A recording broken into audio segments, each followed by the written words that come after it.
পৃথক তিনটি ঘটনায় চাঞ্চল্য মুর্শিদাবাদে। সাগরপাড়া থেকে বেআইনি অস্ত্র সহ 3 জন গ্রেপ্তার।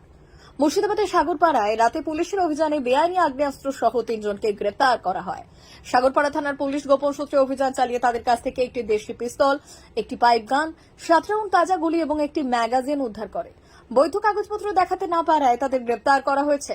গ্রেপ্তারকৃতদের আজ বহরমপুর আদালতে তোলা হচ্ছে। পুলিশের পক্ষ থেকে 7 দিনের পুলিশি হেফাজতের আবেদন জানানো হয়।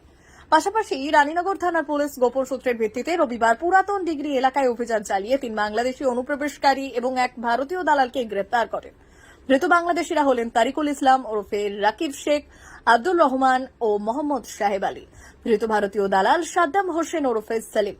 এদের বিরুদ্ধে রানীনগর থানায় ফরেনার্স অ্যাক্টের ধারায় মামলা রুজু হয়েছে এবং পুলিশ তাদের 7 দিনের হেফাজতের আবেদন জানিয়ে আদালতে পেশ করে। অন্যদিকে নওদা থানার পুলিশ রবিবার মধ্যরাতে আমতলা টোকিয়া রোডে অভিযান চালিয়ে রশিদুল মন্ডল নামে এক ব্যক্তিকে গ্রেপ্তার করে।